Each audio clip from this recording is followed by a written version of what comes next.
What is good, streaming people? This is your Tour Championship live chat, Thursday live chat, because the tournament not starting until tomorrow. Welcome in. Come on in. The water's fine. Here's what we're going to do over the next little while here. We're going to answer any final questions about the Tour Championship. We'll go through some scenarios. I'll answer some questions that I already see are in the chat, so good job there. Couple of things at the top.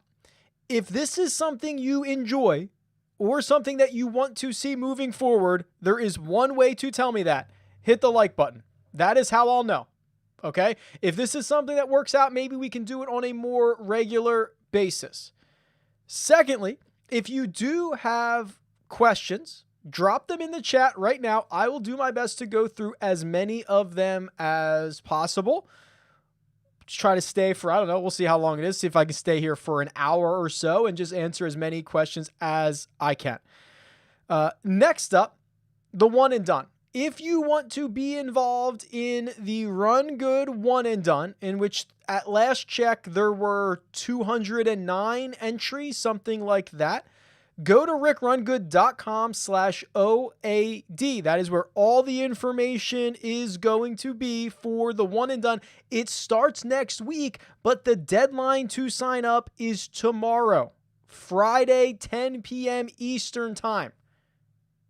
Don't miss out. There are no exceptions. I will not let you in after that. Don't email me.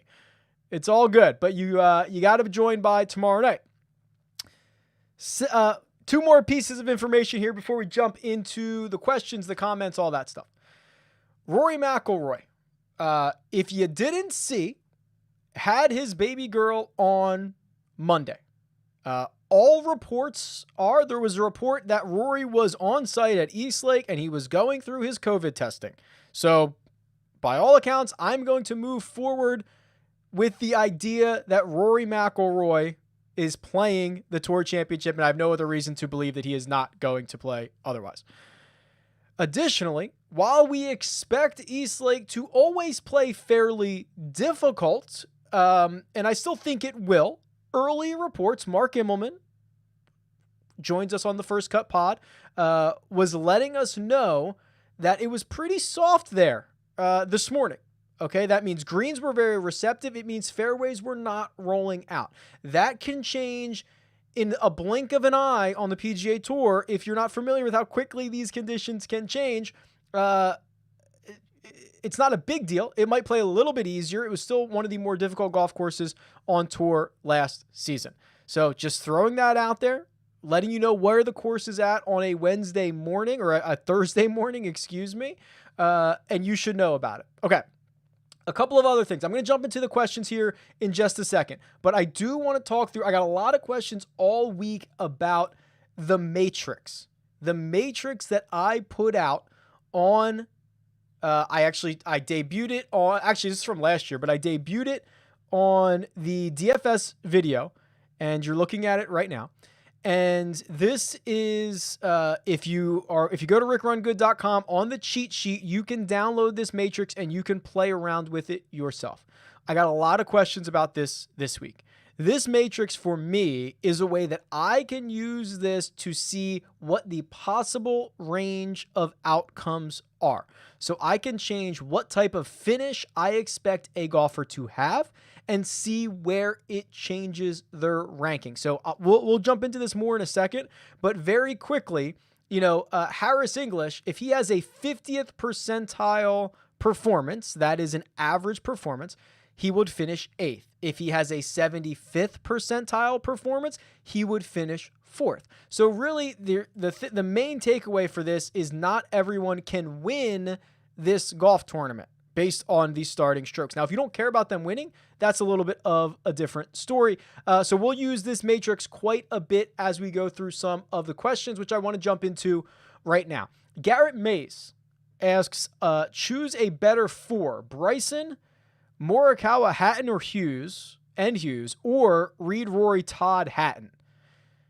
Man, so it's really, I think it's Bryson, Morikawa, Hatton, Hughes. Very high on Hughes. He plays difficult golf courses very well. He's a short game specialist, not something I particularly like usually, but he's playing well recently. And then the fact that I also get Morikawa, the fact that I also get Hatton, Hatton's in both of them, and I get Bryson, who has not been good, but we'll talk about Bryson in a bit. I think he's the guy furthest back that can win this golf tournament. Can we talk about price points on Yahoo for a couple of minutes? Actually, Jeffrey, we can. I actually need to make a video about this. I stumbled on Yahoo last week, a couple of days ago. I don't know. And I was very impressed with the amount of, with the types of contests that they have. You're never going to win $1 million on Yahoo. You're not going to win $100,000 up top, but I was very impressed with the payout structure, how little rake there was, and how transparent they were with everything. For example, they tell you there's a management fee up here at the top, 12.3%. Draftkings might be closer to 20% or 18% or 15%, depending on what game you're playing. And I will tell you, historically, every time I've ever been on Yahoo, the cheap guys are really, really cheap. Okay, so Dustin Johnson's $50. You use a $200 budget, but there are guys in the $20 range on Yahoo that are bonkers to be this low. Lanto's the min price. Mackenzie Hughes is the min price. Joaquin Niemann is the min price. Sebastian Munoz is only 21. So I thought on Yahoo in the very short amount of time that I went through and built like three lineups, because I have like $10 on there. I'm going to have to load more money on there. I thought it was very, very easy to make stars and scrubs lineups, almost to the point when you combine that with the transparency that I saw and everything, I might be playing more on Yahoo as a bit of a grind, not necessarily trying to win $1 million. Michael asks, for GPPs, I know typically we're aiming for below 85% total ownership, but what do you think is a good line in the sand for this week to ensure you're not over chalked in each lineup? I guess there's a couple of ways to do that, Michael. I think you could leave money on the table. If you leave $500 on the table, it doesn't really matter what your total ownership is going to be.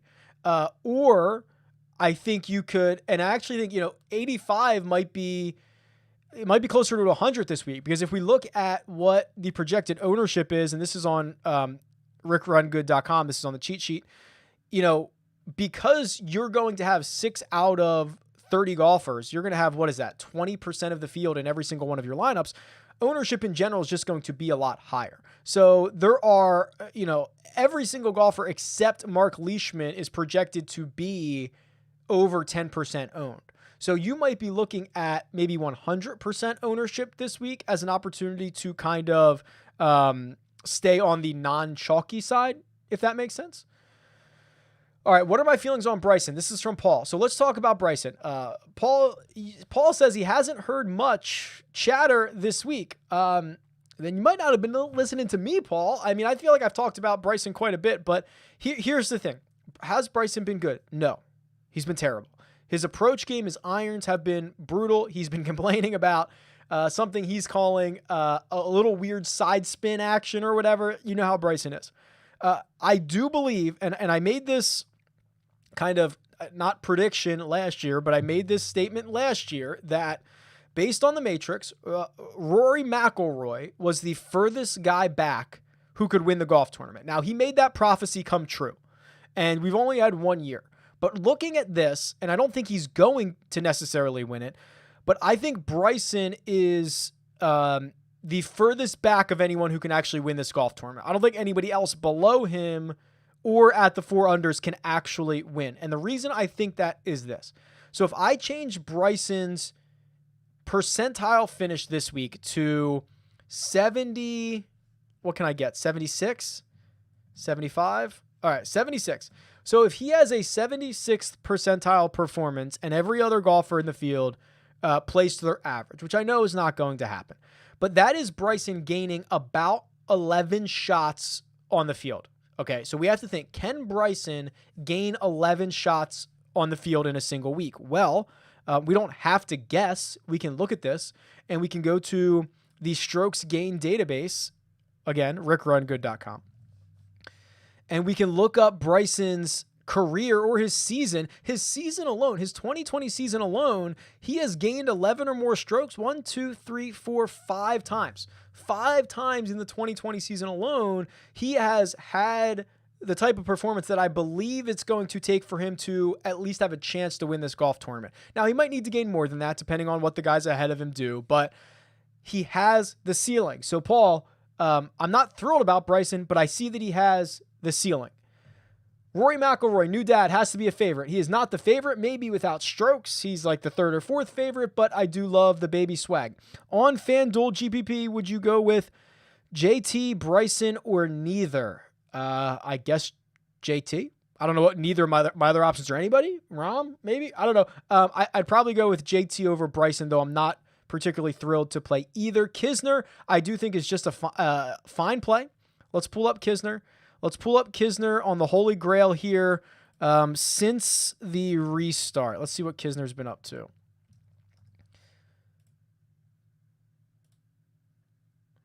Kevin Kisner's right here. Kevin Kisner's gained 1.3 strokes per round in the restart. That's more than Morikawa on average. It's more than Tony Finau on average. And in fact, it's the most of any golfer in this field under $7,000. So yes, I do like Kisner as a cheap play. Foro, what's up, buddy? Mark, thanks for joining me. Who else do we have here? Bryson or Berger on... Oh, I scrolled all the way down. Sorry. Bryson or Berger? Probably Berger. Here's since the restart. Berger's the only guy with over 2 strokes gained per round. I think he is the guy this week. Bryson probably has a higher ceiling, but Berger probably has a higher floor. Yes, I think so. I think the news that Rory is going to play, I think it changes my thoughts on him only a little bit. Of course, it removes the idea that he might withdraw, which is nice, which I think I said before, that was probably only like a 10% chance that was going to happen anyway. So it removes that. Now, it doesn't immediately just make him good at golf, right? Like, he's been struggling. Let's go through and look at his tournament numbers here. And the big bugaboo since the restart was his iron play. Now, he started to fix that recently. Here you go.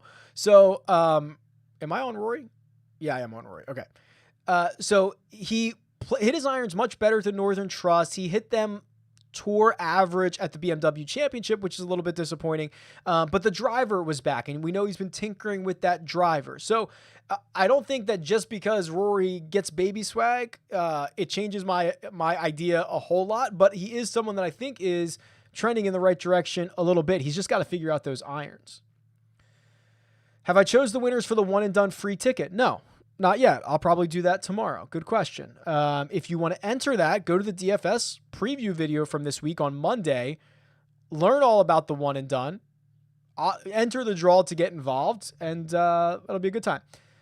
Rob asks, 20-person top 2 payout. Am I hurting myself too much in regards to win equity if I fade DJ, John, Rahm, I guess that is supposed to be JT, and start with Webb or Bryson? No, I don't think so. I mean, what does Webb have to do to win this golf tournament? Webb, I prefer probably the most.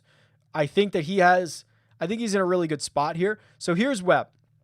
Webb has to have a, let's see, 66th percentile, 68th percentile performance, while everyone else plays to their averages. Now, he doesn't have to do all that much if Rahm, JT, and DJ play below average, but he has to do more if those guys play above average. So that's asking Webb Simpson to gain about 9 strokes over the course of this event. How often does Webb Simpson gain 9 strokes over the course of an event? Well, let's see. In this season alone, he's done it 1, 2, 3, 4, 5, 6. I miscounted. Was that 6 or 7? 6 times, basically half of his events. So half of the time he's gotten to the number that is good enough to win if everyone else plays average. Now, if he has to, so let's do this. This is why the matrix is great. If DJ has a slightly better than average performance, then Webb Simpson needs to do what to win? A lot better. He needs to have an 83rd percentile performance. So that's 12 strokes gained. That's something he's done 3 times this season. So I think that even if DJ has a good week, Webb can still find a path to victory. Is it likely? It becomes increasingly less likely the better Dustin Johnson plays, but it is possible. So I like Webb a lot this week. Should have been the run and done. It should have been. I made a mistake. That's my bad. My book has Rahm to win and JT to finish top 5 at plus 600. So both of those have to happen. Am I understanding that correctly? Well, if Rahm, we can do a little quick math here, right? So if Rahm is actually plus 300 to win this, which, oh, by the way, he was like 275 the other night. So that puts him at what? 25%. So 25% of the time he wins it. And then JT to finish, what was it? Top 5 at minus 137. So we have to have a 25% hit and we have to have like a 60% hit. So little quick math, 0.25 times 0.6, 0.15, 15% of the time, 600, 1 divided by 700. That's almost right on. Yeah. So those are the right odds. I don't think you're getting an edge, Cody. I think that you are just, I think you're just paying for exactly what the price is. It's just kind of like a weird exotic. I wouldn't be thrilled about it, but I guess I understand it. What should I do with Patrick Reed? I think it's interesting. We can look at Patrick Reed. Patrick Reed, well, not Curtis Reed, Patrick Reed, is going to basically go as far as his irons allow him. You can see the weeks that he finishes in the top 10 are the better ball striking weeks. 9th place at the Wyndham Championship, he gained 4 strokes on approach. We know the putter can get scorching hot.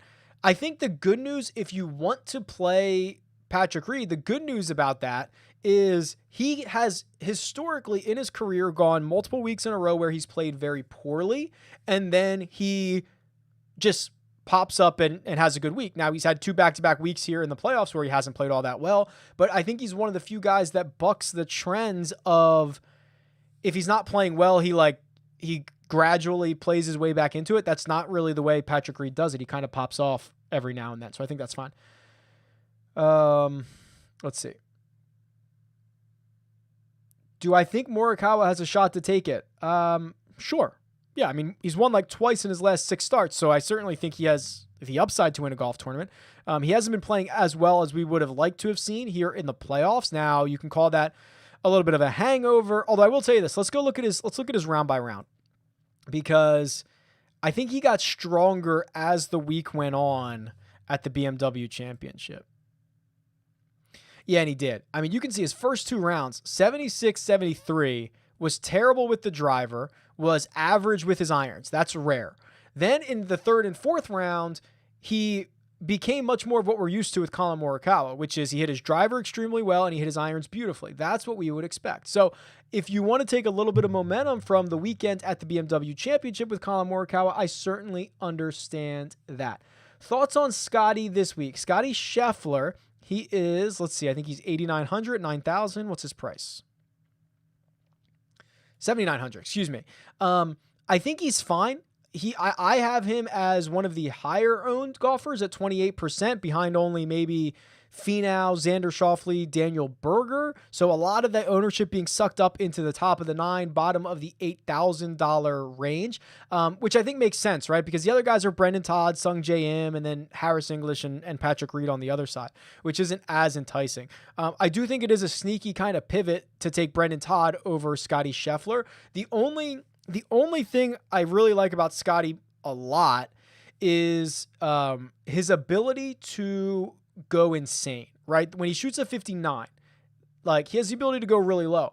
Other guys don't have that ability. And when you're already starting, he's 8 shots back off the lead. If he wants to play himself into any part of contention for this week, he's going to have to shoot a really low round at some point. Does he have the ability to do that? Yes, of course he does. Some sneaky guys that I actually think have the ability to do that. Sebastian Munoz. Remember when he birdied his first 7 holes at the Northern Trust. Now he gave a couple away on the back 9, but like the upside to be able to do that is critically important when you're trying to play yourself back into a tournament with a staggered start, because it's such an unusual beast. These guys are going to have to be foot on the gas pedal the entire way. The Big Cat is back. Thanks, Chris, for the compliment on the shirt. Bryson and Palmer or Berger and Niemann? Almost certainly Berger and Niemann. What else do we have here? Top 5. Why am I so high on Hughes? When he ranks dead last in one of the most important key stats, second to last in the next key stat. So here is the deal with Mackenzie Hughes. And I've been very clear that Mackenzie Hughes plays golf in a way that I don't particularly like, nor do I particularly project well. And that means he's a short game specialist. So this question from Blake is absolutely right. He is not a good approach player, and he is not a good off the tee player. The argument, or the counter argument to that is, and I'll pull up his official World Golf Ranking page here. Let me see if I can get this. The argument is that his skill set of being a good short game player comes in handy a lot more on difficult golf courses, because difficult golf courses, usually they're hard to miss. They're easier to miss fairways. And then when you miss fairways, it's harder to hit greens, and you have to get up and down a lot. And a lot of guys in the field are getting up and down. If this was a birdie fest, I would hate Mackenzie Hughes. I would hate it. But in theory, it's not going to be. East Lake is one of the more difficult courses that we see. And here's Mackenzie Hughes. And I just want to look through his official World Golf Rankings here, because it has all of his results. And the big thing that stands out is, first of all, since the Honda Classic, he's been a lot better. If you go back, his last 10, 15 tournaments before the Honda Classic, he was terrible. He was absolutely terrible to start or to finish 2019 and to start 2020. But since then, he's been really good. He's got 1, 2, 3... He's got 4 top 10 finishes, and look at where they are. BMW Championship, Olympia Fields, very difficult golf course. A T6 at the Memorial, that's Muirfield Village. That's a very difficult golf course. The Honda Classic, his second place finish there. PGA National, very difficult golf course. So it kind of lends itself to this theory that the short game players are more live on difficult golf courses. So that's where I'm going this week, Blake, for Mackenzie Hughes, and he's $5,200. He's almost the min price. I'm really not asking him to do a lot. Like, I'm not asking him to win the golf tournament. I'm asking him to go from the 26th place position that he's in right now to like 13th. That would be a massive win for Mackenzie Hughes this week. What percentage of DFS players are too afraid to leave $3,000 to $4,000 on the table this week? We have seen your optimal lineups week in and week out, and especially last year here, the top 2 or 3 optimal lineups were in the $46,000 range. It's a good question, and I don't know if, first of all, the answer to the question is, what percentage are afraid to leave $3,000 or $4,000 on the table? All of them. The vast majority are not going to leave that much on the table. Are they afraid? I don't know. Are they... Like, they might just not be aware, right? Like, okay, so the margins in golf are so razor thin, and the differences between golfers in a normal week of just a few $100s is tiny, absolutely tiny. So leaving $500 on the table in a normal week goes a long way for you being unique. It goes a long way for you kind of getting a differentiated lineup, not having to worry about full ownership. This week, especially where there's only 30 guys in the field and the price gaps are a little bit bigger, everyone's going to try to spend as much as possible, which I tend to think is a mistake. Keep dropping your questions in here. I'll go through as many as I possibly can. We've got some time here. So is Na and Smith both good plays versus Leishman matchups this week? I mean, Leishman was historically bad last week, right? I mean, let's go look at Leishman. I think it's worth the look. He was historically bad. So over his last 2 starts, he lost 8 strokes in 2 rounds at the Northern Trust, and he lost 22 strokes in 4 rounds at the BMW Championship. Now, when I say that's historically bad, so let's get rid of Mark Leishman. Let's find guys who have lost 22 strokes in a single tournament. It's the worst of this season, and it is the 1, 2, 3, 4, 5, 6, 7, 8th worst tournament of anybody in the last 5 or 6 years. So it's historically bad. Things are going very wrong for Mark Leishman right now. So yes, I would say anybody you can get in a matchup with him is probably good. I don't really like Cam Smith all that much. There's only 2 guys since the restart who have lost strokes to the field on average per round. It's Leishman and Cam Smith. So I'm not super stoked about Cam Smith. Kevin Na, I usually don't like in matchups because he's so volatile, right? Like Kevin Na's all over the place himself. He's going to go off and he's going to win. You know, he's won twice in the last, year and a half, 2 years. He can finish dead last. He can miss the cut. He can do all that stuff. So those are not particularly guys that I like to target in matchups, but I certainly do like them more than I like Mark Leishman. This Secret Labs chair is the best investment I've ever gotten. So Justin asked about this chair. They're expensive, like $300 or $400. But I sit on it however many hours a day. It's great. The wife just got one too. It is like sitting on a mattress. Couldn't endorse it enough. Does it make any sense to play Horschel if he's not getting any strokes? I've got him in 2 lineups. Johnny, so there's going to be a point where the strokes, like, not everybody gets strokes, right? So if they don't, and if Billy Horschel, who is starting even par, he's $5,700. What you need from him is you need for him to finish the golf tournament in like 13th, right? That's what Ches Reavie did last year and won everyone the money. It was, I think he started 23rd and he finished, or maybe started in that 25th or 26th spot, and finished 8th. That's what you're looking for from Billy Horschel. Now, does he have a good chance of doing that? Sure, he certainly does. He'll be popular because of it. But if you look at the strokes or at the odds for golfers without the strokes, Billy Horschel's like 25-1. He's like middle of the pack. So if you're looking for a guy to move up, which you're going to need, I think Billy Horschel is certainly a good candidate for that. You're just not going to be alone. Almond Bread mentions the Mark Immelman tweet saying that, and I mentioned it at the top, East Lake this morning was very receptive and the greens were soft. That can change fairly quickly. I'm not going to put too much emphasis on that. We have a really good history at East Lake of how it plays and what the winning scores probably are. I'm still going to think it is going to be a top 3rd difficult course when all of this is said and done, which is where it was last year. Thoughts on Munoz top 10, top 5. So Munoz is starting at 3 under. So here I'll sort by score here. Munoz is starting right here. So a top 5 would mean he's got to make up 2 shots on Morikawa, who's going to start 5th, and then kind of proceed after that. And he's got a lot of guys ahead of him. Top 10, certainly much more within reach because he's only 1 shot around that. I think Munoz is kind of sneaky interesting this week. I mean, he's $5,900. You mentioned the betting odds.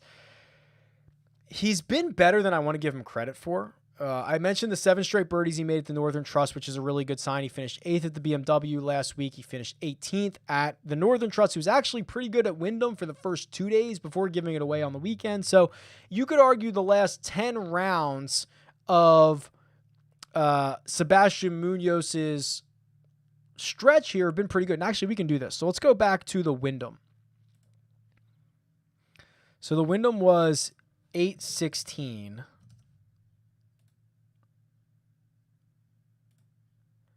Where is Munoz? Yeah, he's still not even. Okay. So I just wanted to search this by strokes gained since Wyndham to see what those guys have done. And Munoz has been good, right? He's gained a quarter of a shot to the field, but it's still 10th or 12th of the bottom. So I like Munoz. I think asking him to finish in the top 5 is probably a lot. If he does, I'll probably win a lot of money. No way Rahm or DJ plays worse than 65% and more likely to play 70% or greater. Yes and no, right? Like, I understand that logic. They're playing well at the moment. I mean, DJ more than anybody is incredibly volatile, right? Like, let's go pull up DJ. Let's go pull these guys up. I know he's been on a tear recently, and let's see what a 65 percentile. Okay, so DJ gaining 8 strokes. That is his 65th percentile performance. So let's look at DJ. 8 strokes. So he's obviously done it in his last 3 events. But before that, the 3 before that, he did not. He did it at the Travelers. He did not at the RBC Heritage. He didn't at Charles Schwab. He didn't at WGC Mexico. I know it seems crazy because of the stretch of golf he's in, but like you could get like DJ might win with a 65th percentile finish this week. He might win with one. He might gain 8 strokes and still win this golf tournament, or 6 strokes or whatever. I mean, I don't think it's more likely that he has a 75th or better percentile finish than not. I don't believe that to be true. It feels that way, but I don't believe that to be true. Winning score. So we can look at last year. Last year was 18 under. Rory won by 1 shot. Now it's a little tough because with kind of some conflicting reports around how the way Eastlake might be playing, I think 16 to 18 is probably right. Anything more than that, I think then DJ has won it. You know, if it gets to 19 under, I think Dustin Johnson has probably won this thing. And you can see on the matrix, again, RickRunGood.com. It's on the cheat sheet if you want it. The likelihood of each winning score, can that golfer get there? So this is why Bryson stood out as, I think he's the guy furthest back with the best chance of catching up. Because if the winning score is 18 under, which is what it was last year, I have DJ getting there 35% of the time, John Rahm getting there 27%. I have JT and Webb getting there about 19 or 18% of the time. And then I have Bryson getting there at 12%. Those are the only 5 guys that I have over 10%. I have Morikawa just below 10% getting there. So it really is, if it's anything more than 18, I think Dustin Johnson has won this golf tournament. If it's 17, 16, whatever, obviously that opens up a lot more of the field. Simpson's strokes gained have been bad the last 2 out of 3 years. Does that mean, I assume we're talking about Eastlake in that scenario? So I can pull up, 2 out of 3, not exactly the biggest sample size in the world, but let's do this.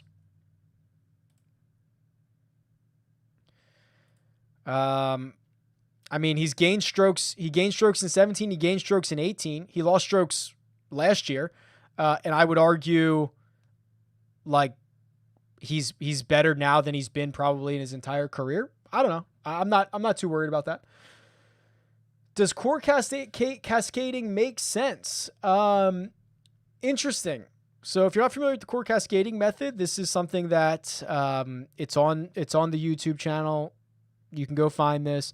It's a highly volatile, highly risky way to create lineups. Is it viable this week? Yeah, I think it is. You're just going to have 20% of the whole entire field is going to be your core. It will give you access to some of the guys like a Cam Smith, Lonto Griffin, maybe even a Mark Leishman. Not that I want to play him, but like it could give you access to some of the guys that could unlock it. You just have to be really good on the core. Would I roll out Rory or Berger in a single entry? Well, Berger is going to start at 4 under. Rory's going to start at 3. I would probably take Berger there. I know that this was a really good point brought up by Greg Ducharme on the First Cup on the CBS Sports podcast. If you just removed their names from what they've been doing, Daniel Berger would be like $15,000 this week, and Rory McIlroy would be like $6,300. Like if you switched their results. So yeah, you give Berger a head start of 1 shot. Berger's already significantly outpacing Rory McIlroy over the last, any way you want to slice it. 1 week, 4 weeks, 11 weeks, however much you want to slice it. Berger's been better. I got to take Berger.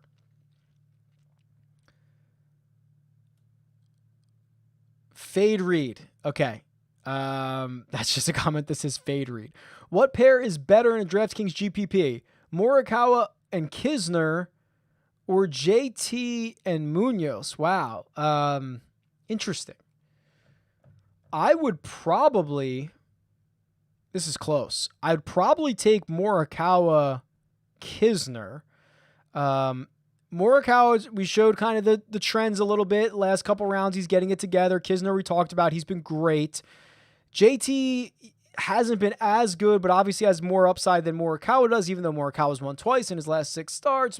Kisner's definitely better than Munoz. Man, it's really close, but probably Morikawa and Kisner.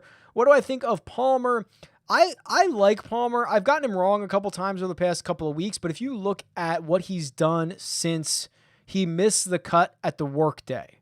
So let's go back and pull this up. He burned me, I think, last week it was, but since the workday,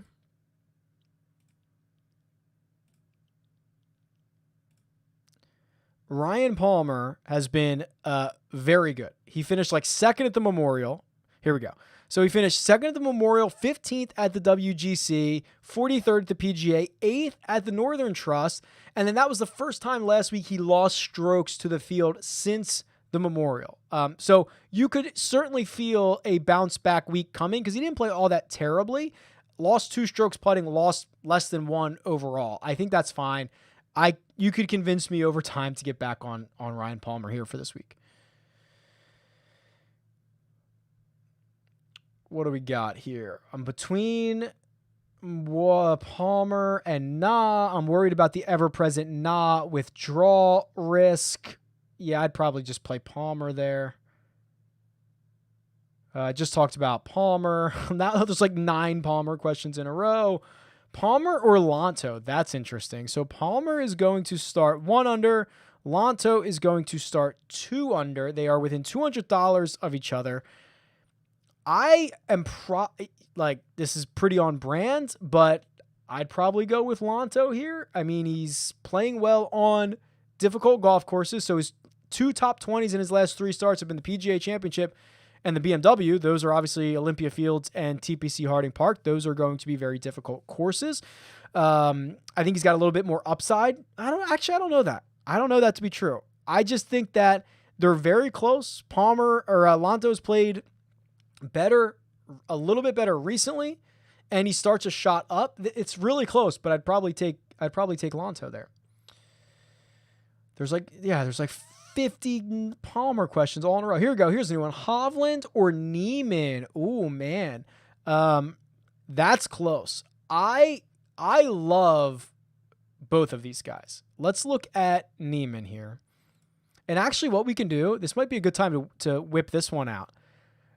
The head-to-head matchups tool. This is a tool that is better designed for head-to-head matchups, obviously, but I like to use it sometimes to break ties between golfers that I might want to be playing. So it looks at all the strokes gained. You can set the date range. So let's set this date range to be since the beginning of 2020. And it tells you the likelihood of each golfer to beat the other in a 4-round matchup. So this is how I like to break ties sometimes. Let's do Joaquin Niemann versus Victor Hovland.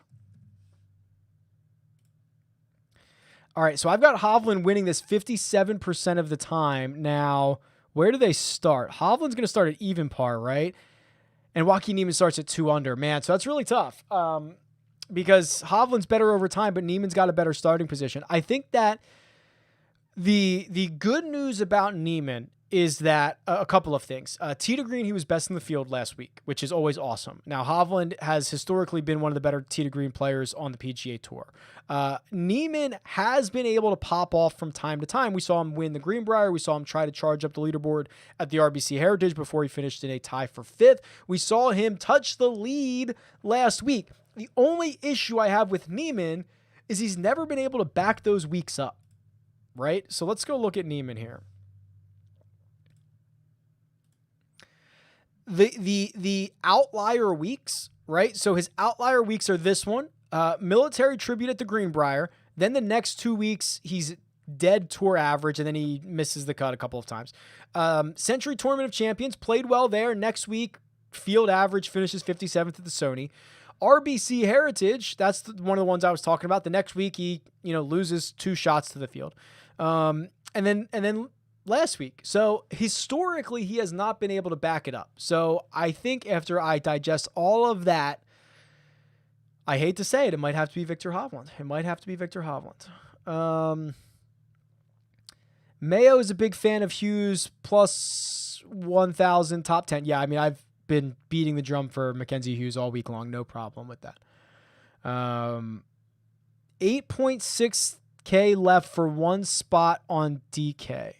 So without knowing anything about your goals, what type of contest it is, what the rest of your lineup looks like, I can kind of avoid a lot of those questions if I tell you to play Scotty Scheffler at 7,900 because you'd be leaving $600 on the table. That would probably be pretty good. He's got a lot of upside. That's kind of sneaky. Let's go there. I don't know the rest of your lineup or anything else, so let's do that. Yeah. So Addison asks about Brendan Todd. I low-key like Brendan Todd this week. I think he's just fine. I think it's a pretty decent setup for him. I think he's a bit of a grinder, which is what we saw last week, the BMW Championship. I think that's okay. I'm not too worried about that. My favorite $20 play on Yahoo. So there's a lot of them, I believe. So it's Lanto to Cam Champ. So it's Champ, Palmer, Kisner, Niemann, Na, Hughes, Smith, Todd, Griffin. Probably has to be Brendan Todd, right? I mean, like, I love Lanto, I love Niemann, I love Hughes, but Todd's starting at 3 under, which I don't think any of those other guys are. I mean, Niemann's 2. Yeah, it's probably Todd. I think that's a really good price for him at $20. Hideki is an absolute lock on 24. Yes, that's exactly right. Is golf course history or momentum more important? Good question. I haven't run the numbers. Off the top of my head, I would probably guess, man, Eastlake is such a good, consistent test, though. That's the problem. I'm usually a recent form guy, but we have really good trends, really good history at Eastlake. It's always the same time of year. It's always the top 30 golfers. I might have to go with course history this week, and I rarely say that. There's only a few weeks a year I'll probably say that. Ty Hatton makes his first appearance in the chat. I like Hatton. I think that the fall from grace for Hatton has been a bit overblown. So we'll pull him up here real quick, because you have to remember he was having a literal historic season. I mean, he was gaining 3 strokes per round on the field, which would have been like the best non-Tiger season ever. We knew regression was coming. It just kind of all came at once. It all came at the WGC event at FedEx St. Jude, where he lost 8.7 strokes to the field. Then he wasn't all that good at the PGA Championship, but he's been a lot better. So I actually feel like Hatton he regressed so hard in like a 2-week stretch that everyone thinks he stinks, when we knew the regression was coming, and instead of coming slowly, it just all came at once. And he's played well recently. Typically the Euro guys, these grinders, do better on difficult golf courses. I mean, Hatton won API. He won API. That's awesome.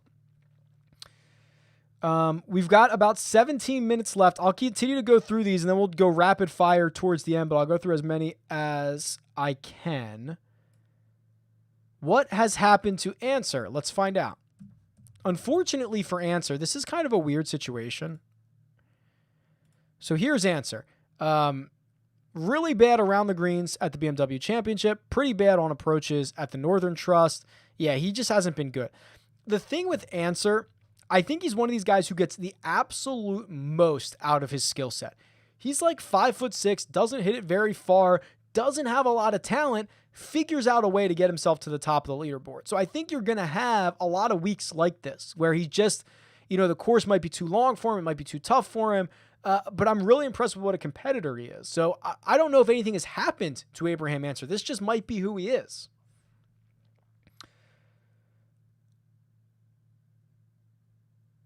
I think a very good analysis is to calculate the mean finishing position points based on strokes gained data. Is that not what I'm doing in this? I don't know exactly what you're referencing, but that's kind of the idea, or at least partially of the idea behind the matrix here. I guess it doesn't do the finishing position bonus, but the rest of it is all right here. Do I think it is possible to take down a GPP without DJ if he wins? Yes. I think in the great words of Kevin Garnett, anything is possible. Anything is possible. Remember when he said that? So it's weird because this is a week where DJ is going to start with 30 Draftkings points, but he's not going to have the prerequisite birdies and eagles and pars and bogeys that got him to that number. Okay, so remember that. So normally when a guy wins a golf tournament, they've also made more birdies, more bogeys than everybody else. But I guess if he wins, well, I guess it depends on who finishes second, because you could have a situation where let's take oh man, this is going to be tough. Bryson, for example. If Bryson okay, so let's say the winning score is like 15 under and Bryson shoots 11 under to get there and DJ just shoots 5 under to get there. I think you could in theory see a guy who finishes in second score more fantasy points than the guy who actually finishes in first. So I will say yes. It's possible that DJ is not in the winning lineup. Probably unlikely, but it's possible. Who's better looking? Me or Pat Mayo? Whew. If you've seen Pat Mayo in person, you know it's Pat Mayo. That man has perfect skin. It is him. Are you Yahoo boys? Okay. Well, yeah, there will be, I think there's going to have to be more Yahoo content in the future. I made this video a couple of weeks ago, like mistakes that people make, and a lot of it was around contest selection. And I have to tell you, without the $100,000 first prize, without the $50K first prize, without the $1 million first prize, the contests on Yahoo are probably way better than anywhere else. We'll talk about that on another video later. Niemann over Hatton, probably not. It's probably still Hatton, I guess. I mean, I really like Niemann, but when you throw in, I kind of just convinced myself on Hatton a couple of minutes ago. It's probably still Hatton. He's safer at least a little bit. Best 5 or 6K golfer excluding Hughes. Oh man. Hold on, let me sort by salary here. I mean, so 5 to 6K. So I'll just do sub 6K here. I do think Munoz is interesting, especially because I have him coming in at 11%. I think Billy Horschel is in a vacuum the best option, just by looking at what his actual odds to win this golf tournament without the starting strokes are. So I think in a vacuum, he's the best, but he's also going to be the highest owned. I think Munoz is kind of sneaky. I always like Lanto. I as much as this might hurt me, and maybe I'll have a couple. I mean, I plan on making a handful of lineups or a lot of lineups, but the idea that Cam Champ, Cam Smith, or Mark Leishman could make one of my lineups that I hand build is probably very unlikely. I have Hughes ownership at 12%. We'll see. Thoughts on Hideki? I'm big on Hideki. He's gained strokes putting in his last 3 events. He's always a great ball striker. He has no problem with difficult golf courses. He has no problem with no-cut short field events. Oh, my main man, Phony T-Now. How is Phony T-Now doing this week? Well, he's going to be the highest owned golfer, according to my projections here. I'm not that high on him. I'm not 37% high on him. I think I understand why people... I think that him and Scheffler, the reason that they are projected to be as highly owned as they are is because of the guys around them. You know, I don't think people are sprinting to roster Harris English or Patrick Reed. I don't think they're sprinting to roster Brendan Todd or Sung Jae Im, which kind of leaves those two in the middle, the two that have been playing the best, the two that make the most bogeys, or birdies, all that stuff. They've been playing the best. I think it makes sense. I'm not like super stoked about it. I'm not like forcing him into every single lineup. Are we expecting a 5 to 10 mile an hour wind to play a factor? If it is only 5 to 10 miles an hour, I would say no. Who's one lock for a cash game? I have no idea. I don't play cash games. You probably don't want my opinion on this. If I had to guess, so I'm looking for someone with a very, very high floor.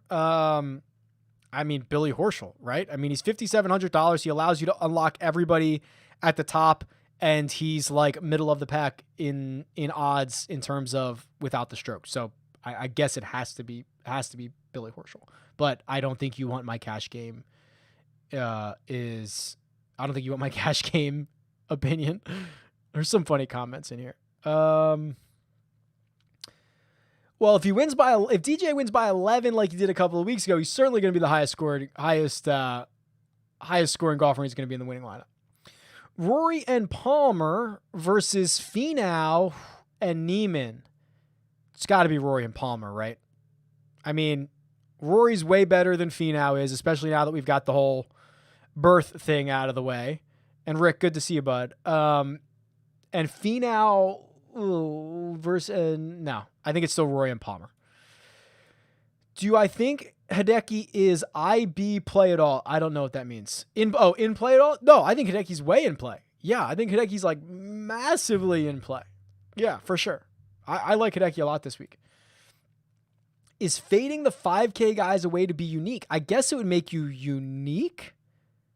But what kind of lineups could you build? You'd probably have to have you'd have to have a ton of Niemann, Hovland, Kisner, I guess, right? And you probably wouldn't be able to get DJ all that much. So I guess it's unique. I don't know if it's smart because you have to think not all of these guys, they're all going to start at, so there are 1, 2, 3, 4, 5, 6, 7, 8, 9.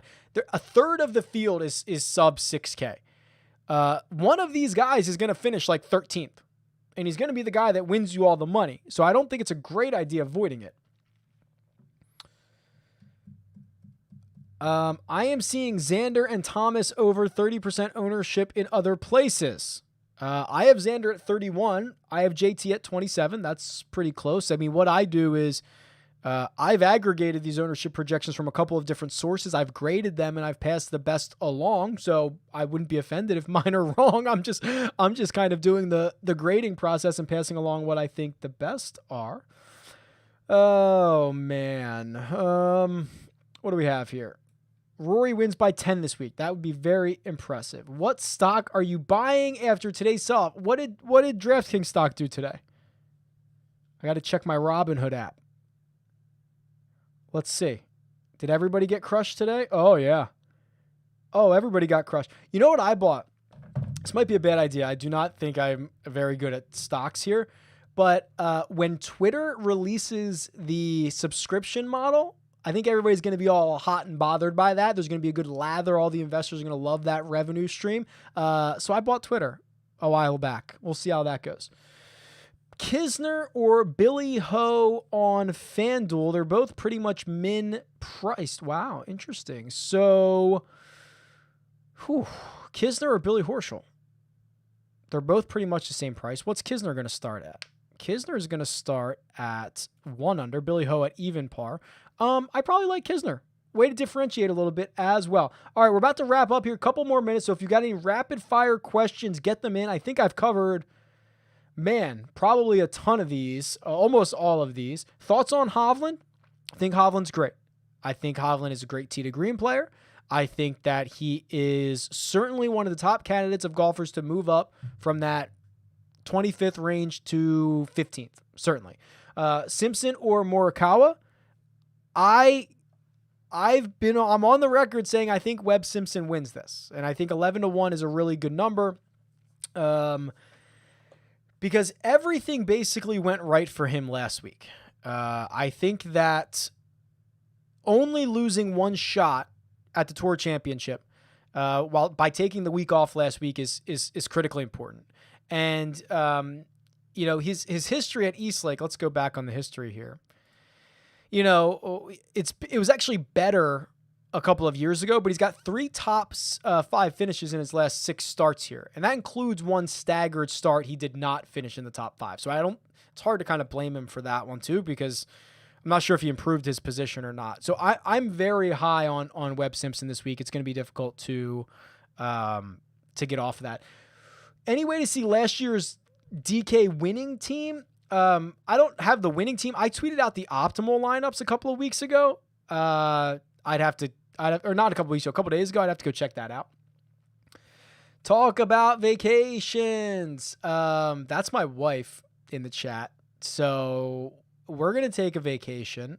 We're going to go to playing Harding Park in a couple of weeks. So we'll do that. And then there is the new schedule that just came out, which has a built-in 3.5-ish week break, dear darling, between Mayakoba and the Tournament of Champions. You should book something in there. That's your window. So let us know where we're going.